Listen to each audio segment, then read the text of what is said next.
ओम नमः शिवाय।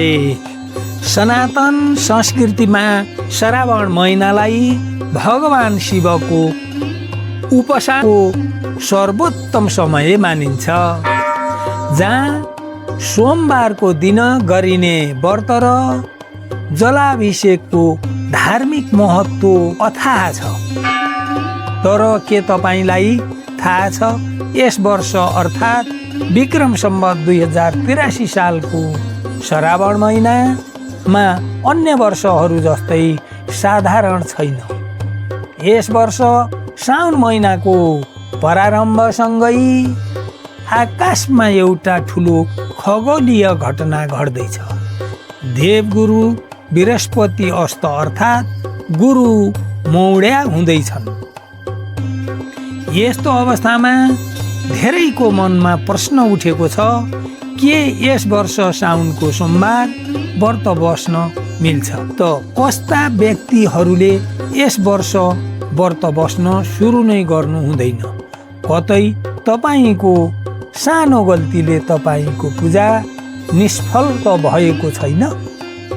आज हामी नेपाल पञ्चाङ्ग निर्णायक विकास समिति यो निर्णय र शास्त्रीय प्रमाणका आधारमा यस वर्षको साउन महिनाका पूर्ण क्यालेन्डर, व्रतका नियमहरू र पूजाको सही विधि बारे सही चर्चा गर्नेछौँ। ध्यान दिएर सुन्नुहोला। सबैभन्दा पहिले चर्चा गरौँ यस वर्षको श्रावण महिनाको क्यालेन्डरको बारेमा। विक्रम सम्वत 2083 सालको श्रावण महिना अङ्ग्रेजी सम्वत 2026 को जुलाई 17 देखि अगस्त 16 सम्म कुल 31 दिनको रहनेछ। साउन 1 गते साउने सङ्क्रान्ति र लुतो फाल्ने परम्परा रहेको छ। उसै दिन सूर्य कर्कट राशिमा प्रवेश गरी दक्षिणायण आरम्भ हुँदैछ। यस वर्षको श्रावण महिनामा जम्मा 4 वटा सोमबार परेका छन्। आउनुहोस् यी सोमबारका विशिष्ट तिथि र तिनको महत्त्वलाई बुझौँ। पहिलो सोमबार श्रावण 4 गते अर्थात् जुलाई 20 तारिक यो व्रतको सङ्कल्प र प्रारम्भ गर्ने मुख्य दिन हो। दोस्रो सोमबार श्रावण 11 गते अर्थात् जुलाई 27 तारिक, यस दिन परमध्य व्रतको समेत शुभ संयोग मिलेको छ। तेस्रो सोमबार श्रावण 18 गते अर्थात् अगस्त 3 तारिक पर्दछ र चौथो सोमबार श्रावण 25 गते अर्थात् अगस्त 10 तारिक यो नै यस वर्षको व्रतको अन्तिम सोमबार र समापन गर्ने दिन हो। धार्मिक विश्वास अनुसार माता पार्वतीले कठोर तपस्या गरेर भगवान शिवलाई पतिका रूपमा प्राप्त गर्नुभएको यही श्रावण महिनामा हो। त्यसैले नेपाल समाजमा विवाहित महिलाहरू दाम्पत्य जीवनको सुख र समृद्धिका लागि तथा अविवाहित युवतीहरू सुयोग्य जीवनसाथी प्राप्तिका लागि यो व्रत बस्ने गर्दछन्। अब कुरा गरौँ यस वर्षको सबैभन्दा ठुलो अन्यल अर्थात् देवगुरु बृहस्पति अस्तको बारेमा।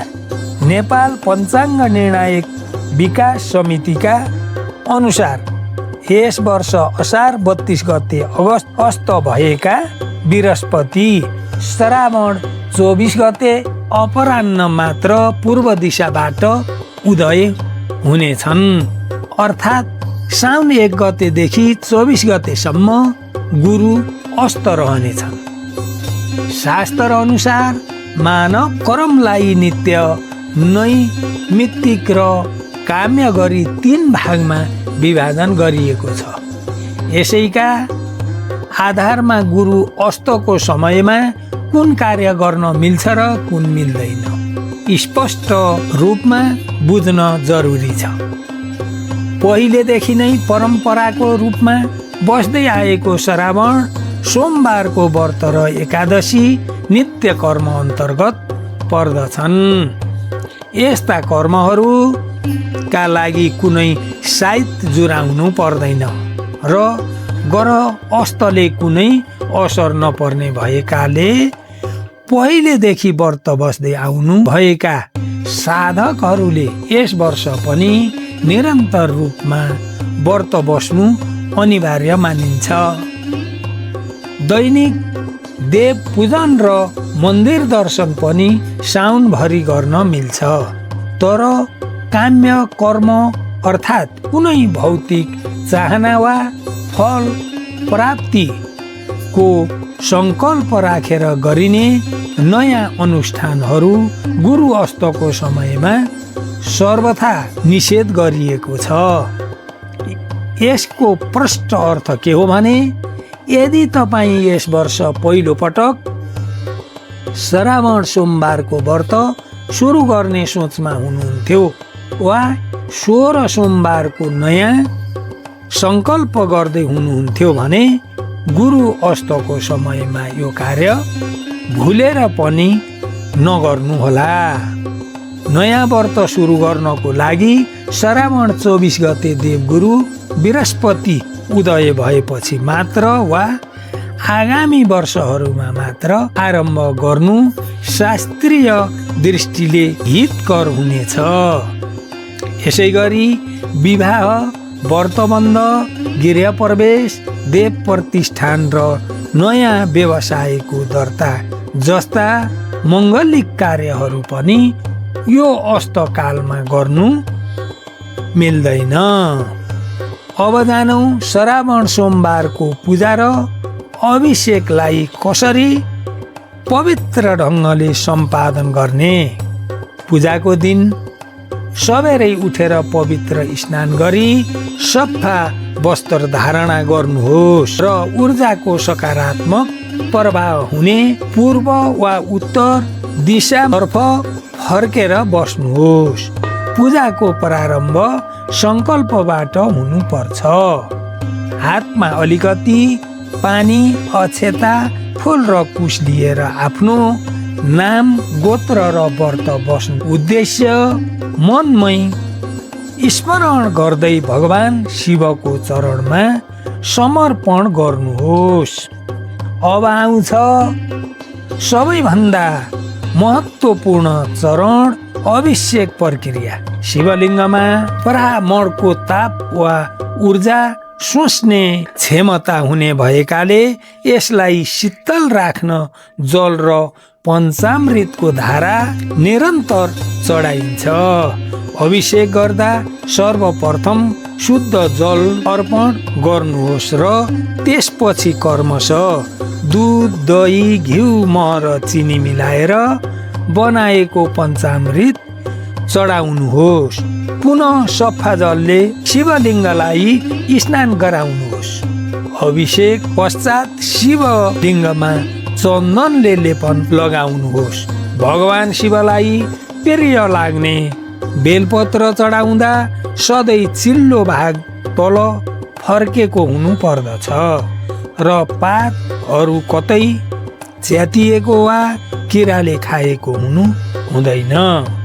साथै धतुरो, भाङ र सेतो फुलहरू अर्पण गरी कपुर बालेर शिवजीको आरती गर्नुहोस् र ओम नमः शिवाय मन्त्रले 108 पटक जप गर्नुहोस्। व्रतको समयमा शरीर, मन दुवैलाई शुद्ध राख्न रिस, राग, दोष र नकारात्मक विचारहरूबाट टाढा रहनुपर्छ।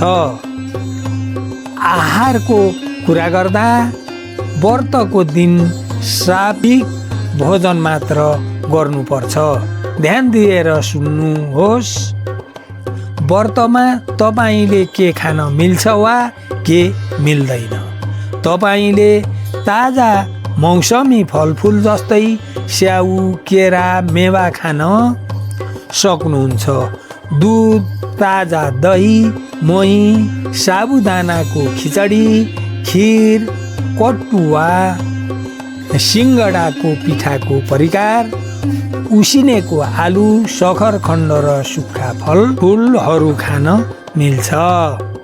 तर एउटा कुरा विशेष ध्यान दिनुहोस्, साधारण नुनको साटो सिधे नुन अर्थात् रोक सल्ट मात्र प्रयोग गर्नुहोला। अब कुरा गरौँ वर्जित कुराहरूको। व्रतमा माछा, मासु, अन्डा, लसुन, प्याज र अत्याधिक मसलादार भोजन पूर्ण रूपमा निषेध गरिएको छ। टेबल नुन वा आयोडिन युक्त साधारण सेतो नुन भुलेर पनि नखानुहोला। चामल, गहुँ, कोदो र विभिन्न प्रकारका दालहरू पनि यो दिन खाइँदैन। एउटा अनौठो तर महत्त्वपूर्ण नियम, मनसुनको समयमा कुनै सङ्क्रमणका कारण साउन महिनाको व्रतमा हरियो सागपात वर्जित मानिन्छ।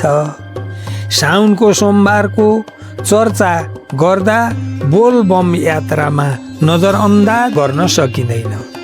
यो केवल एउटा धार्मिक यात्रा मात्र नभएर सामूहिक विश्वास र संस्कृतिको महाकुम्भ हो। श्रावणको प्रत्येक सोमबार सुन्दरी जल स्थित पवित्र बागमती नदीको मुहानबाट ल्याइएको शुद्ध कञ्चन जललाई काँधमा बोकेर भक्तजनहरू करिब 20 किलोमिटरको दूरी खाली खुट्टा पैदल तय गर्दै पशुपतिनाथ मन्दिर पुग्छन्। यो यात्रा कष्टकर भए पनि बोलबम र हर हर महादेवको सामूहिक नारा हो। भक्तजनहरूमा अलौकिक ऊर्जा भर्दछ। यो परम्पराले समाजमा जातीय भेद र वर्गको भेदभावलाई बिर्साएर सबैलाई समानताको सूत्रमा बाँध्ने काम गर्छ। तसर्थ विक्रम सम्वत 2083 को श्रावण सोमबारको व्रत नेपाली समाज परम्परागत आस्था र ज्योतिषीय खगोल शास्त्रको एउटा अनुपम सङ्गम हो। देवगुरु बृहस्पतिको अस्त अवस्थाले गर्दा यस वर्ष नयाँ व्रत सुरु नगरे पनि पहिलेदेखि बस्दै आउनुभएकाहरूले पूर्ण निष्ठाका साथ व्रतलाई निरन्तरता दिन सक्नुहुन्छ। आशा छ शास्त्र प्रमाणित यी तथ्यहरूले तपाईँको धार्मिक जिज्ञासालाई स्पष्ट बनाउन मद्दत गर्यो होला। यदि योजनाकारी उपलब्धि लाग्यो भने यस भिडियोलाई लाइक, सेयर अवश्य गर्नुहोला। यस्तै आध्यात्मिक र शास्त्रीय जानकारीको लागि हाम्रो च्यानललाई सब्स्क्राइब गर्न नभुल्नुहोला। र यस वर्षको साउनमा तपाईँ व्रत बस्दै हुनुहुन्छ कि हुनुहुन्न? कमेन्टमा ओम नमः शिवाय लेखी आफ्नो उपस्थिति जनाउनुहोला। अर्को भिडियोमा पुनः भेट हुनेछ। तबसम्मको लागि हर हर हर महादेव।